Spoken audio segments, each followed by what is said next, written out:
All right, so we're going to get started. This is going to be a private pilot mock oral. We've got Mm-hmm. Morgan here who is ready for her private pilot check ride. We'll go ahead and get started. You brought some things here. So first thing that's going to happen on your check ride is qualifying the pilot in the airplane. So will you show me that you, as the pilot, are qualified Yeah. for the check ride? Okay, so I have my logbooks right here. Before my check ride, I'll go through and tab it, showcasing where I hit each of the requirements. So there's that. And then right here, I have my current first class medical. And then I have my government issued ID. And then I have my student pilot license too. I left that in my backpack. Okay, that's all right. You've got it though? I do have it. Okay. You got 10.3 hours of solo. Do you know how much of that was cross country? I don't know the exact number. I think I did a little bit more than 5 hours though. Okay, perfect. Yeah, 6.2 cross country. Awesome. Okay, that looks good. So you showed me the documents that are needed to qualify the pilot, the aeronautical experience that's required. Is there anything else that you need to, not just to qualify for the check ride, but to fly an airplane? Yeah, so are you talking about the required documents for my aircraft? Well, for you as a pilot. Oh, for me as a pilot, yeah. How do you know that you're ready to fly? Okay. Basically? In addition to my required documents, so in this case, as a student pilot applying for my privates, I have my logbook with endorsements. I have my student pilot license. I have a valid medical, and then I have my photo ID, government issued photo ID. And then I'm just going to perform a self-assessment to make sure I'm ready to fly that day. Typically, we follow the acronym I'm SAFE, so I'm going to make sure, kind of self-assess, make sure I'm not sick, make sure I'm not taking any sort of medications that's going to make me drowsy or not feeling well. And then stress, make sure I'm not too stressed that day, got a good night's sleep. And then alcohol, make sure I haven't drinking alcohol in the last 8 hours. I don't drink alcohol, so chilling on that one. Okay. And then F stands for fatigue. So again, kind of making sure I got a good night's sleep the night before. And then making sure I'm just not super emotional, or making sure I had a good meal that day. Kind of doing that self-assessment to make sure I'm fit to fly. Okay, so you mentioned medication. How do you know what medication is acceptable? There's a website on the FAA where I can go and kind of cross-check and make sure any medications I'm taking. Okay, can you show me? Oh, it's upside down. Oh, that's why I was like, it's like going the opposite way.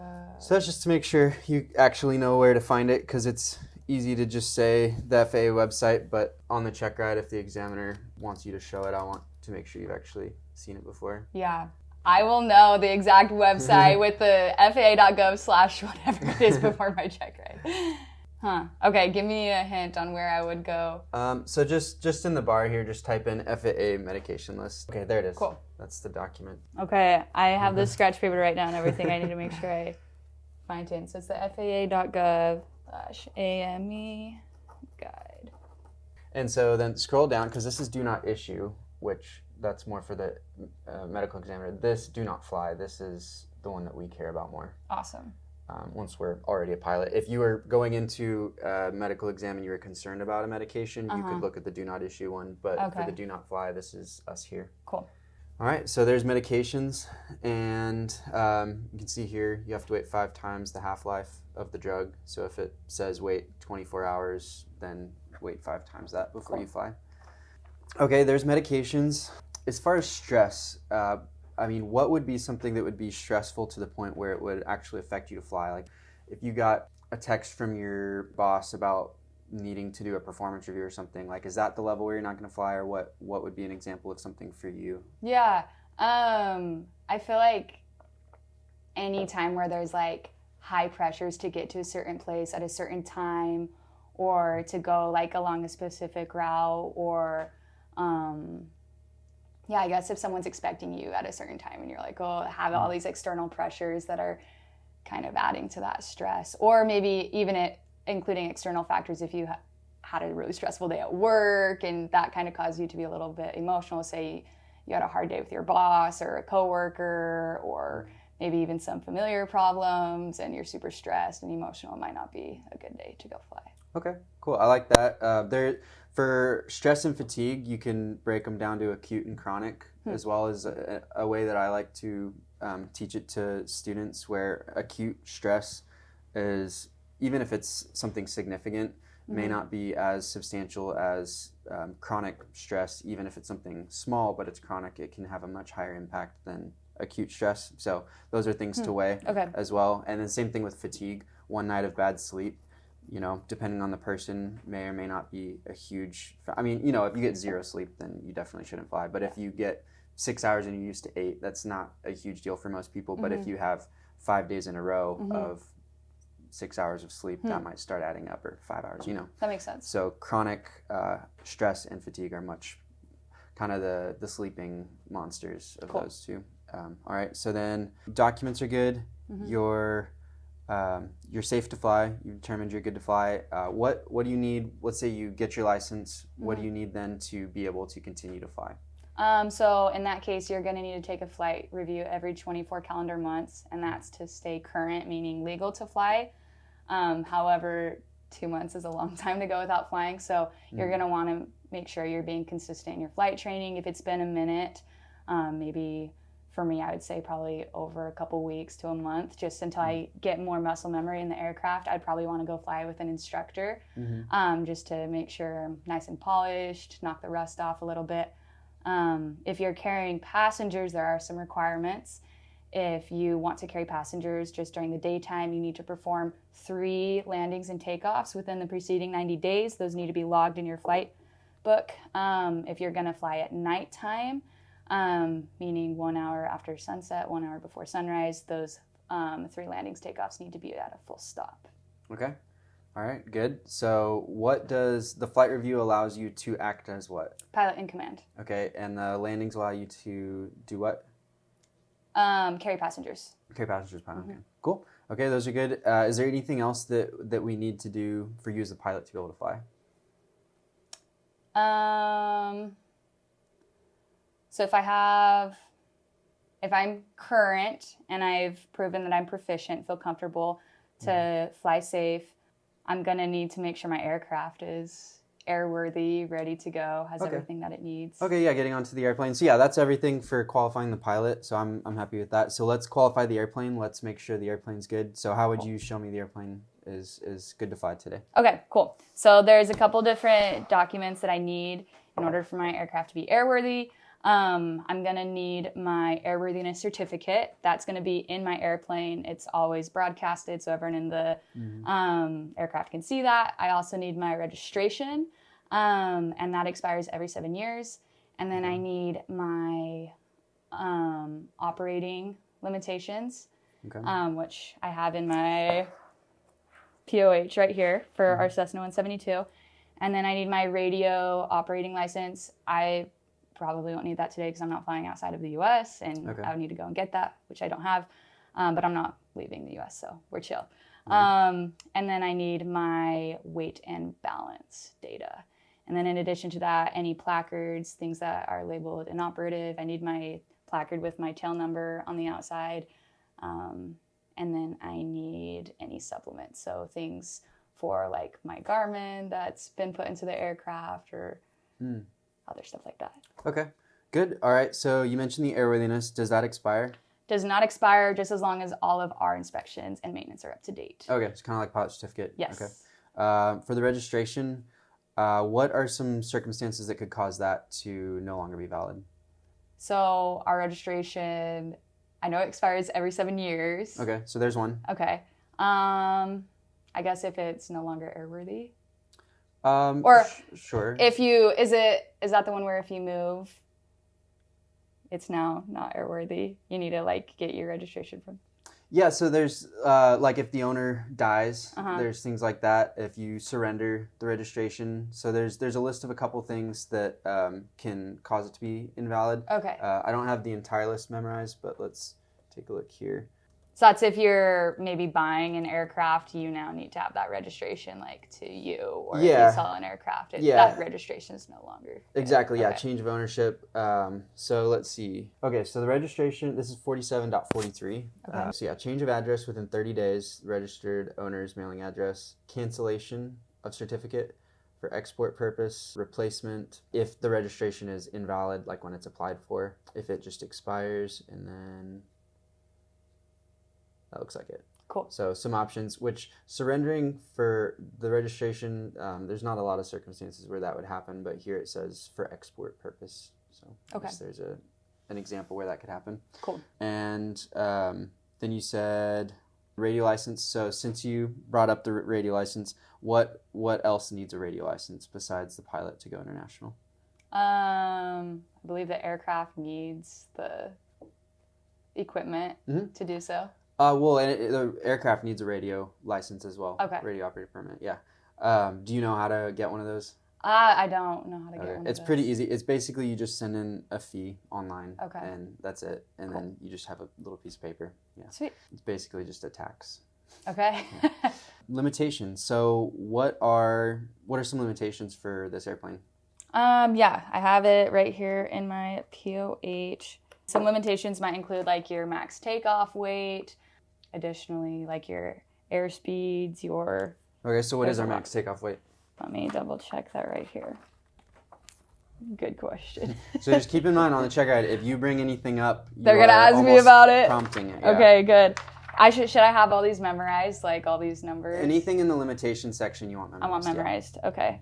And that's true all the way through. Like I'm going to recruit training literally tomorrow in the 7.6, and what I'm looking over is limitations. We have memory items, like 10 or so memory items where like if we depressurize, oxygen mask on 100%, crew communication established, stuff like that. So it's always going to be the same at any level of what you're, what is it, KC-135 that you're probably going to be flying. It'll be the same. Cool. You'll have limitations, memory items. Okay. The same thing. Sounds good. In that case, for Cessna 172, our max gross weight is going to be 2,300 pounds. Okay.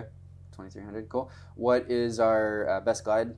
Our best glide is 80 miles per hour. Miles per hour, okay. Yep. What's VA? VA is our maneuvering speed, so anywhere within the green arc, and that kind of changes depending on our weight. Okay, so the green arc, does the green arc ever change? The top of the green arc? I don't think so. I guess let's ask it this way. Why does maneuvering speed change? Maneuvering speed changes just based on the maneuver that you're doing, the weight and load of the aircraft. Maybe if there's like wind and things like that, that could affect your maneuvering speed. Okay, just weight is going to affect maneuvering speed. Yeah, just weight for maneuvering speed. So that's why as we fly, that we burn fuel, we get lighter. So throughout the flight, the maneuvering speed gets lighter. We'll come back to that later. Okay. We'll get into some of that stuff. But let's see, any other limitations? What's our max fuel? We have 38 gallons. 38 gallons. How much of that is usable? I believe it leaves 2 gallons in each wing unusable. Okay, 2 gallons unusable. All right. What's our oil capacity? I believe it's 8. Okay. 8 ounces.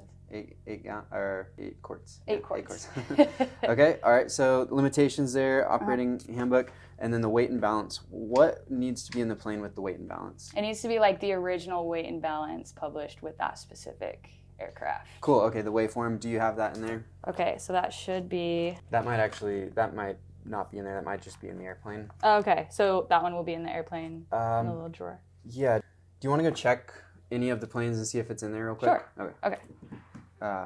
Yeah, if you Yeah, want to just go you can check. just Okay. run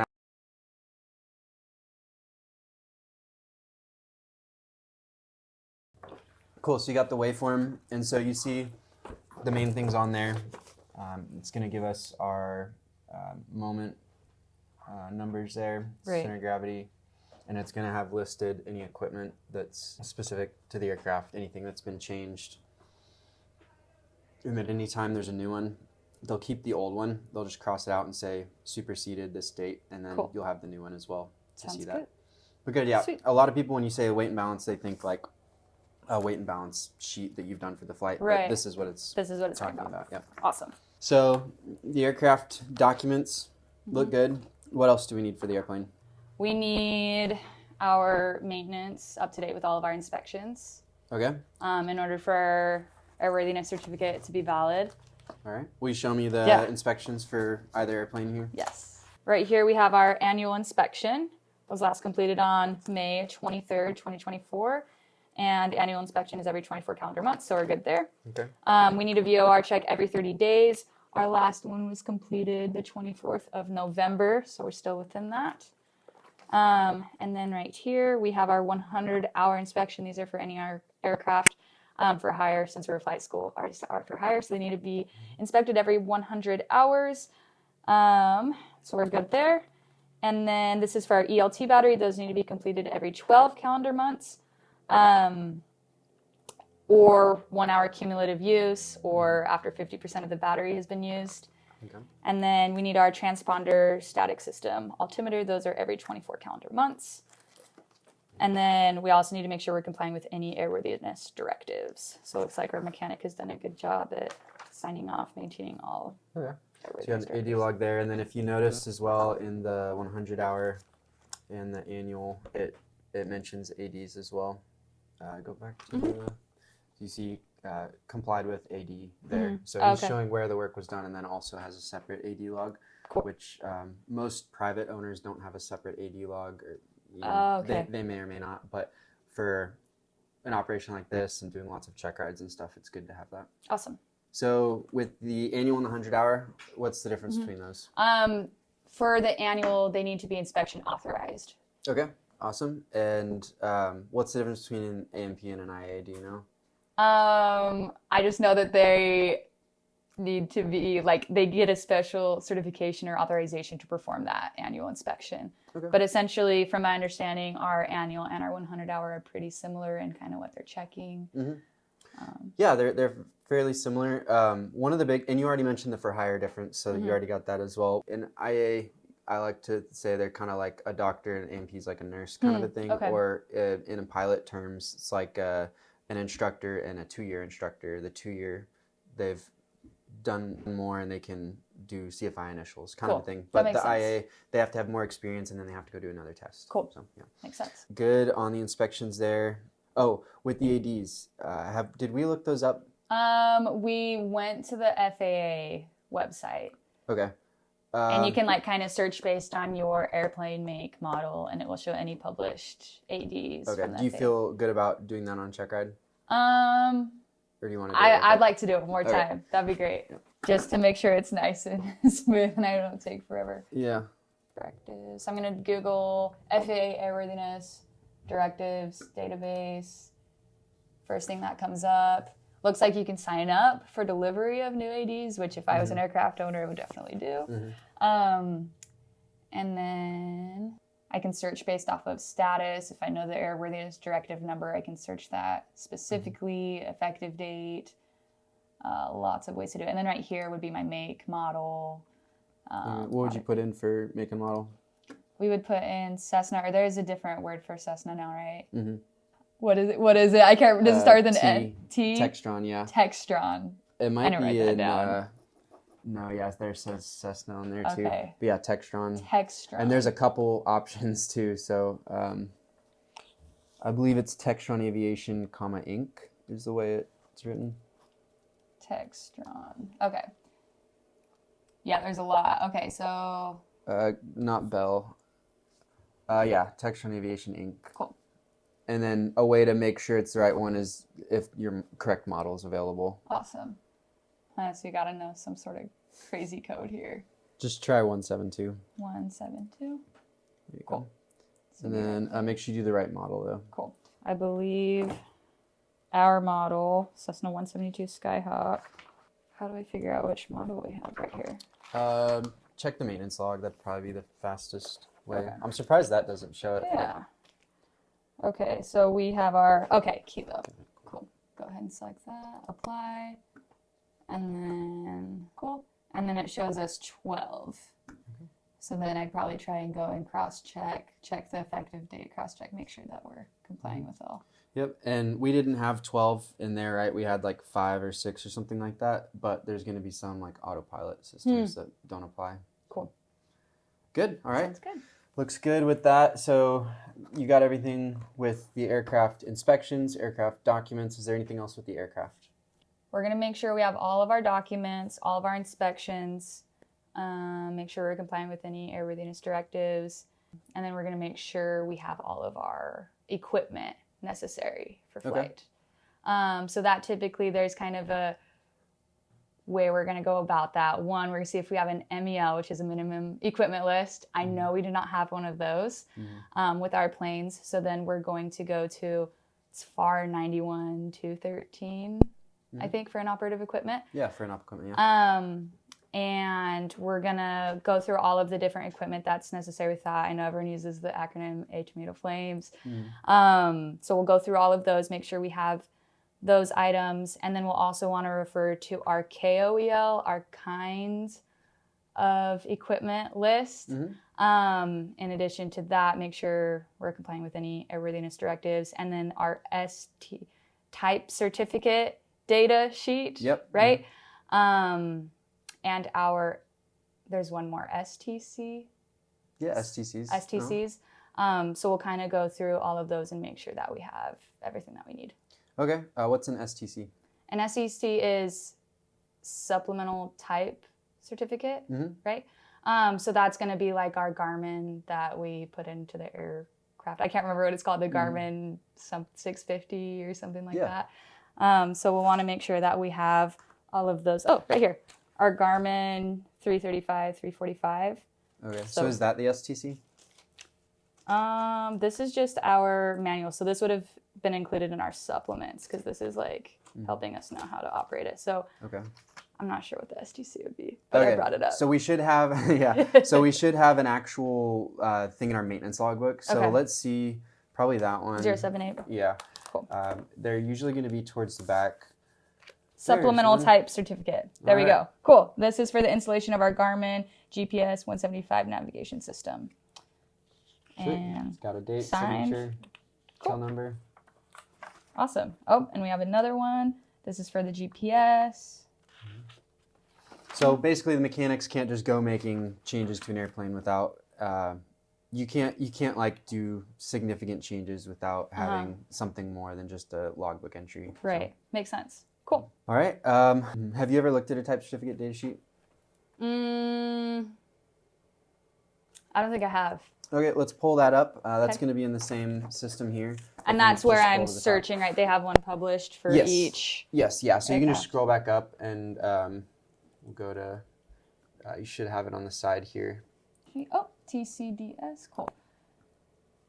And then I'm going to go back to my model. Yeah, it should be the same exact thing. Yeah, okay. Textron there. Textron. Oh, wait. No, you're right. It moved everything. Okay, yeah, you're right. 172. I feel like I need to put in Textron though, right? Where's make at? Maybe not. There we try go. 172 kilo and see if 172 kilo. There we go. If it works. Cool. All right. So here's our type certificate data sheet. Yeah, that's 3A12. That is correct. So you check the model up here at the top. Make sure you've got your correct one there, and we do. And then when you go down, it's going to have a bunch of like 1, 2, 3, 4. So just be careful because like this one doesn't apply to ours. So we need to go down and find the kilo model. Model 172, would this one apply since it doesn't have a specific? No, that's from the previous page. It's just continued. Oh, just continued. Yep. Okay. So it's A, C, keep going. D, close. Model K? Yeah, there we go. Okay, and that checks out, right? That's the right engine, yep. Right fuel grade, RPM, everything looks accurate. So you could see what kind of propellers are approved for this airplane and engine. So you can't just throw any propeller on with any airplane and engine. They've got to match. And then we'll keep going down. So we've got some limitations here, which are helpful. And then if you keep going, CG range, empty weight, CG range, max weight, number of seats, max baggage, fuel capacity, oil capacity, control surface movement ranges, is helpful, which ailerons up 20 degrees, down 15. You remember the differential ailerons there? So there's our proof. Awesome. I would probably print this out. Would that be smart to print this out? Yeah, you can print it right now if you want. Oh, really? Okay. Yeah. Cool. Okay. And then, so you can also see series eligible. So you'd want to check your serial number there and make sure that it is accurate. And then let's keep going down. And now we want to go look at the very bottom after all the models there. It's going to have some additional stuff. So Okay, yeah, keep going. Okay, so here, no, keep going down. This is where they have like additional things that aren't found in 91, 213 in regards to our specific model, like stall horn. Exactly, or like the stall like horn, yeah. Okay. Yeah, so that's one of my favorite questions with the maintenance stuff is, can your stall horn be inoperative? Right. And generally people will say, oh Say, yeah, yeah. it's not on your 201, 205 and stuff, Uh-huh. but certain aircraft are going to require it.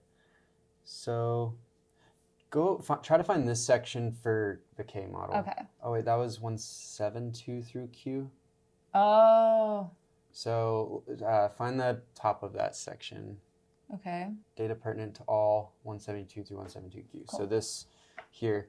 So this is all based on serial number. Equipment. Here we go. Basic equipment, as prescribed in the applicable airworthiness requirements, must be installed in the aircraft for certification. The equipment must include current AFM, effective that serial number and on. Before that, they didn't have them. Current weight and balance, stall warning indicator. There it is. So 172 through 172G, and then 172H and on. So that's probably where they switched to a different type of stall indicator. Okay. Cool. If I had to guess. Awesome. And with the AFM, I know some aircraft don't have one, then like the older ones. So our Cessnas will have the POH. Yeah, it has the serial number, effective serial number 172. Oh, okay. So if ours is before that, then yeah, it doesn't. We're good, and we can have our pilot operating handbook. Exactly. Yeah, you could check even. Let's see, what's our serial number? Check the maintenance log. It'll have it at the top. Let's see. Oh, right here. Yep, 17257. Sweet. See, ours was before because there's 1727. Oh, so that's yep. way later. Cool. Awesome. Cool. You feel like you understand that stuff? Yes, I feel like I understand it. It's great to look at it actually yeah. because I knew TCDS or TCDS, but I never actually looked at that. So that's helpful. Sweet. It's not printing yet. We'll check that at the end though and make sure that it gets printed out for you. Thank you for going through that. Yeah. That's helpful. Sweet. So we got all the maintenance, inspections, documents. What else with the airplane? So we're going to go through and make sure we don't have any inoperable equipment that is required per 91-213 in the FAR AIM. And so we need to make sure we have our airspeed indicator, make sure that's working. We need to have our tachometer working. Okay. Am I pronouncing it wrong? Tachometer? No, that's fine. Tachometer's fine. Tachometer. Yeah. Okay.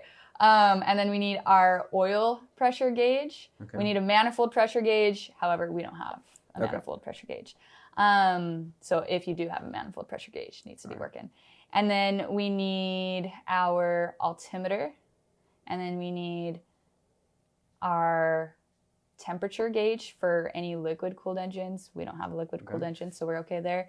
And then we need our oil temperature gauge. And then we need our magnetic compass. Sorry, I'm going through it in my head. And then we need our... Okay, I'm going to write this down. Sorry. Yeah, you're good.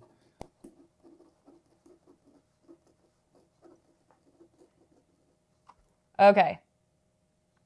Yeah, that's totally fine. Is that okay if I write them down? If there's a whiteboard or whatever, yeah, you can totally do that. Okay, awesome. That's a lot of information. It is a lot of information. Okay, yeah, so we got our temperature gauge for liquid-cooled engines. We don't have that. We have our oil temperature gauge. And then fuel quantity indicator. We do have one of those. Landing gear position indicator. We don't have one of those because our landing gear is the fixed tricycle. And then we need our anti-collision light system. On some of the 72s we have, it'll be the strobes on the wings in addition to the beacon, but some of them don't have strobes, so just our beacon is okay. And then our magnetic compass, an ELT, our emergency location, transmitter, and then our safety belts. Okay, cool. So the anti-collision lights, those are an interesting one because it's written to place in the regs, so you need it for nighttime equipment as well, which is just funny that it has it in both. Cool, so all the equipment there, and then what do we need for nighttime? And then we're gonna need our fuses or circuit breakers, an extra pair. We need our landing light if we're flying for hire. In this case, we're flight school, so we'll have that. I personally, if I was flying, regardless if it was for hire or not, and I was planning on flying at night, I would definitely want to have my landing light. And then, again, it's the anti-collision light system, and then our position lights. So our nav lights, essentially the white on the back, the green light on the right hand, and then the red light on the left hand wing. and then our source of electricity. So Okay. we have an alternator. So Okay. alternator battery. What is the other type of source of electricity that a plane could have besides an alternator? A battery? No, that's Or not a generator. Source. Yeah, generator. Okay, Generator. so do you know the difference between a generator and an alternator? I could try, but not really. Our Okay. alternator, I know that's what's kind of getting our engine going, right? Up at the front. Getting our engine going? Okay, pretend I didn't say that. Go back. Okay. All right, so what powers the alternator? Our electric system. Initially to get going, and then it's the propeller. Okay, the And engine, right? Yeah. Okay, be careful saying that. Even initially, I wouldn't necessarily Don't say that. Yeah. Okay. The electrical, the battery powers the starter, which helps to rotate the crankshaft and excite the magnetos, and then they take over, right? Okay. But when we're talking about this, we're saying just generally speaking, the engine powers the alternator. Okay. Engine-driven alternator. Yep. Engine-driven alternator. Got it. Keep it simple. Engine-driven alternator. And then, yeah, that's one of the most common systems misunderstandings, so examiners definitely looking for that. Okay. So make sure you understand the electrical systems powered by the alternator, which is engine-driven. Mm-hmm. A generator, though, the main difference between a generator and an alternator, the reason everyone uses alternators now is a generator has a limitation. It's limited by engine RPM. So if you're idling, you're going to have a low output from the generator, whereas an alternator can modulate the output essentially to have a healthy output at all RPMs. Okay. So a generator, though, is like when you're at full power, it's great. Uh-huh. But when you're at idle, you may be draining or just having a very small charge that's not sufficient. So Gotcha. alternators are able to just modulate the output based on RPM. Okay, this is a question I wouldn't probably ask. I'm asking you now before my check ride. Mm-hmm. All of our aircraft have, except for a 909 Romeo, I'm not sure because I know that has a different engine. Mm-hmm. All of them have an alternator, Yeah. right? So they don't have, it's either an alternator or a generator. They never would have both.